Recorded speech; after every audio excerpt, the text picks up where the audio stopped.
Hey everybody, Scoutcrafter here again. It's Friday, TGIF. Made it through another week. Thank God it's Friday. It's always a nice day, isn't it? No matter what days off you have, Friday, everybody's spirits are up and it's a wonderful time.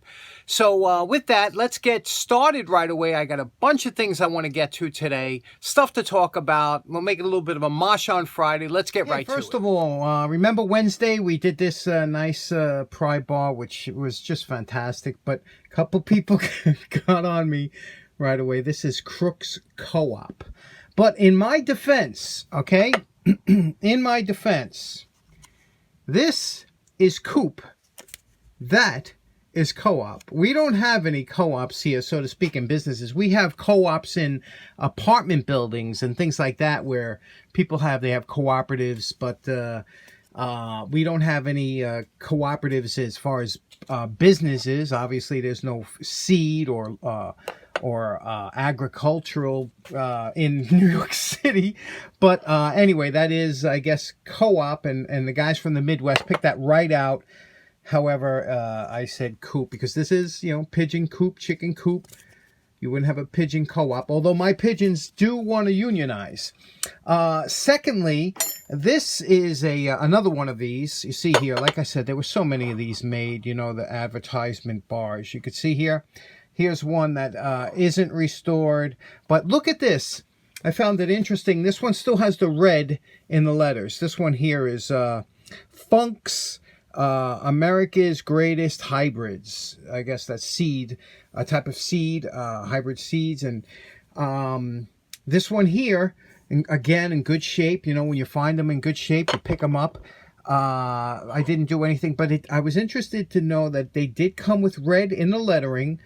And they were probably painted a silver or gray. So that's something to find interesting. Okay, first up, remember we had this on the board to do, and these are in 1955, and you could tell the year because Klein had a wonderful three-letter code, and you could see it's K followed by two I's, and there's a chart that tells you what year it is, and this is 1955, so you can always tell there, and you can tell that they're Klein. However, over here, this is the type of, you can see the model that they are, but here, this is, kind of, it's going to be tough to keep this lettering. And again, I like to have them looking pristine and beautiful rather than, leave this area so you could see the lettering and it just looks, but you could see here the cutters. Again, you don't see any light through the cutters, so they're in great shape.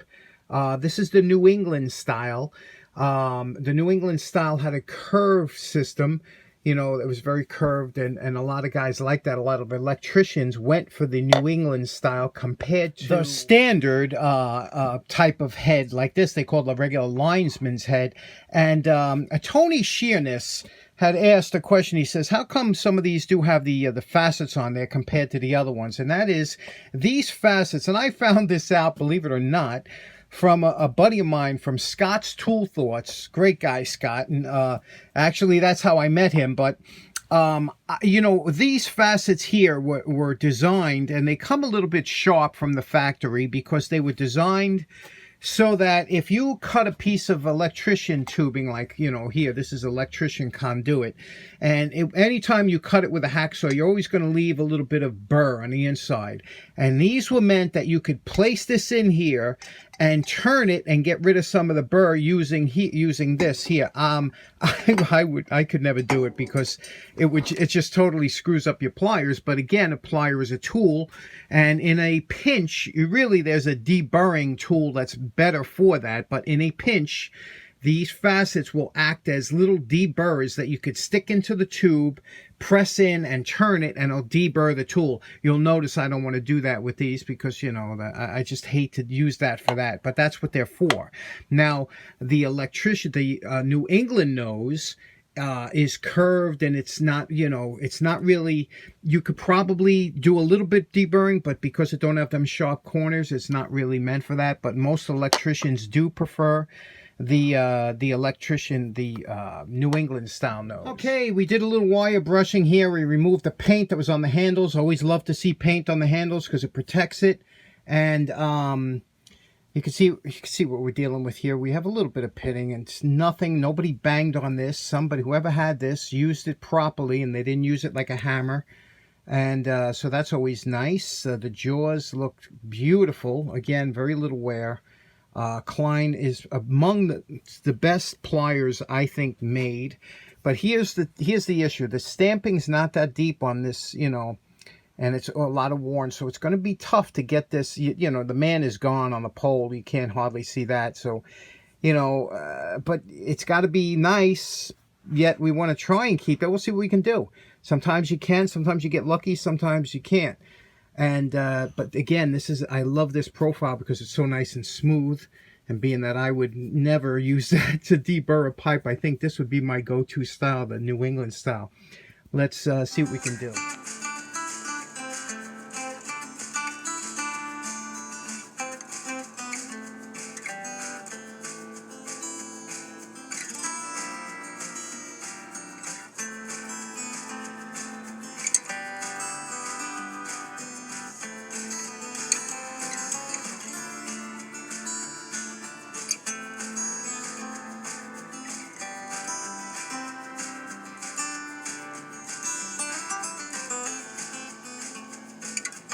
Okay, we're almost done here, but you know something, this always happens when you're just about finished. You said, man, I got enough time in these pliers, I want to move on, but you have to really go over it really good. And you can see here, I got a couple spots, like you see here, there's some micro pitting up there that, you know, will show up on your big screen TVs. I know, look over there, see there, and you guys are going to see that and be like, you know. And also I was able to keep, you see here, the Klein, I was able to keep a lot of lettering, but there's that little pitting under here that bothers me, you know, that I'm going to try and get, you know, and, you know, it's little things like that. And also, we're going to put the Klein coats on, but you have to shine this up a little bit. You don't have to go nuts on the handles, but the inside, and you got to keep the, you know, these, because that's the identification of what year it is, but you know, you don't want this to be black when you put the Klein coats on, because you won't get that beautiful candy. You know, that's all reflection from the clear, the tenite underneath, you know. So that's important. Don't put Klein coats on black handles. You're not going to be happy. So you can see here, now we're just going to go finish, buff it out, and then, you know, polish it. But you see, I got to go back. Before you go to that last step, really look close and say, yeah, I got some pits over there. I got to go back to the sanding and get that out. Now, a good friend of the show by the name of Dan Roswood wanted to know what type of wax I use and how I do the polishing. First off, I use the emery block compound and then buff it on the buffing machine. And after that, now the buffing will actually give you the shine, and then for the protecting and a little over the top shine, what I like to use is Mother's California Gold Carnauba Cleaner Wax. And what a cleaner wax is there are regular waxes like furniture waxes and butcher's wax. That's just a wax. But when you have a cleaner in it, it has a little bit of a polish in there too. And this is just fantastic. And what you do is you take a damp piece of paper towel, so you dip the paper towel in water, squeeze it out so it's just lightly damp. Then you open up your container. Now this my dad bought. This is how old this is. And the first thing you do is you got to smell it. That's the joy of this. Now you take your wax, you apply it to your little swab here. You see, you're not putting too much. And now what you're going to do is you're going to go over the entire tool here. And you see what it does? It puts a little haze on it. And you want an automotive wax. It's really good to have. But you'll see it picks up some of the residue left by the black polish, the emery polish. And you'll see, because you see it's picking up that little bit of polish residue, that dirt. You see that? I mean, that's just a caked on polish. It's nothing bad. But I even do in here in the jaw pockets, which we already cleaned out. You'll see it pick up a lot of dirt in there, even though you thought it was clean. Then let that sit for about 10 minutes till this becomes like a chalky dry, and then wipe it off with a nice fresh piece of paper towel, especially one if you can that has a nice feel to it. And I'll show you what now, unlike a regular paper towel, which you can use, especially a good grade like a Bounty or something, this is called shop rags. They come in a box a lot of times. These are great. They're worth the money. They're expensive, but they really are nice. And what you do now is, you know, you wipe it off. And I'll just give you a little spot here. I'll show you what I mean. Once you wipe this off here and you buff it out, you see you get that nice shine, but also it doesn't show fingerprints. You see? Between the grain and it doesn't show any fingerprints, gives you a nice shine. You wipe the whole pliers down, and then we'll put on some Klein coats, and Bob's your uncle. Now, people often ask me, they say, how come your tools, you know, what do you do to protect them against rust? I'm in a climate-controlled basement, which means it doesn't get super cold. If you're in a garage, you have to go through extra steps, but by just polishing and waxing, and that's just the wax and polish on here. Watch, this is water. Watch what happens. Dipping it in. Look how that beads up on there. See that? It just falls off. Look, it's like dry. Dipping it in water. Lifting it up. Look at that. See that bead? You just tap it a couple times. That comes right. Oh, look at that. So there's nothing to really stick on there to start the rust process. So always keep your tools, you know, waxed and cleaned. And there's really, it does a great job in protecting it against rust. However, if you're in that cold climate, you want to put these in a garage or something unheated, you might have to wipe it down with some mineral oil and my 50-50 mineral oil and Vaseline, or even just Vaseline, you know, anything that'll keep it from attracting moisture, or garage grunge, as it's called. Now, the Klein coats that we're using is the 8-9. That's 8 or 9 inch. They also make a 6-inch model. Now, you don't want to get the short ones if you're using it on a full-size set of pliers, or else you'll look like you're wearing a pair of high waters. You know, I always look forward to using this rubber mallet. I use a lot of soft blows, but this rubber mallet it comes in handy for certain things. And I bought this when I was about 18 years old. I remember because my dad had one, and his was in his car, and I bought this one. It was a Craftsman. You could see here. Look at that beautiful tight grain handle, made in USA, good quality rubber. You know, it's got to be 50 years old, whatever, 40 years old. And what's interesting about this is the reason I bought it was to put hubcaps on the car without denting them. Remember hubcaps?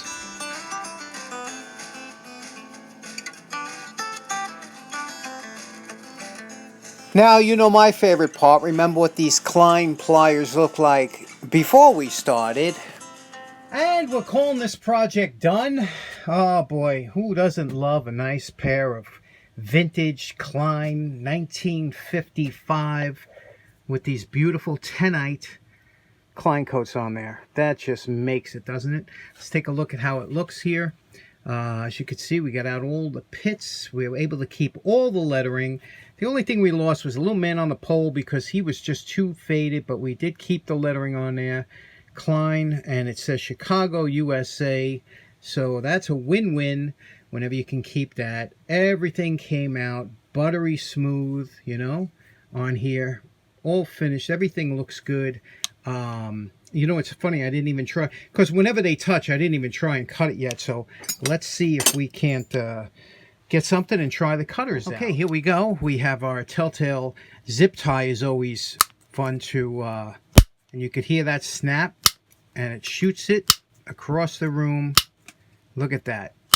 You could tell these cutters are super sharp, untouched. They're beautiful shape. The insides came out real nice. Again, that factory milling that we, you know, you wire brush that with the Dremel. That's how you get in there. And the teeth on the jaws are just pristine. Just a beautiful, beautiful 1955. That's older than me, and that's pretty old. So I know some of you guys, if any of you guys were born in 55, put in the comments. Congratulations. You're making it this far in this crazy world. Extra bonus feature. Last night I was on my walk, and believe it or not, I saw something shiny in the road. Look at this. Nice little Craftsman punch. I said, you know what? Look at this. Let's clean this bad boy up. These are great.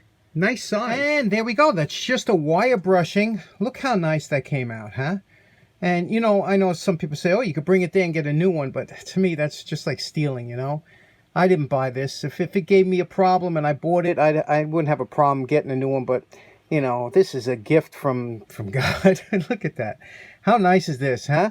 And this will just go in my user box because this is always a really good size. I use that a lot, you know. But nice little find last night on my. So there we go. That's what the 3 sizes look like. This is the New England style. This is the Klein smaller, the 7-inch, and this is their standard diamond type of head. Which one do you prefer? I always like the New England better, just because I like to put in my pockets a little bit smoother. But this, as I get older, those facets kind of fascinate me. So in closing, I hope you enjoy your weekend. It's going to be a nice one this weekend, so take advantage of it. We don't have too many left. And again, thanks so much for tuning in. Take care now. Bye-bye.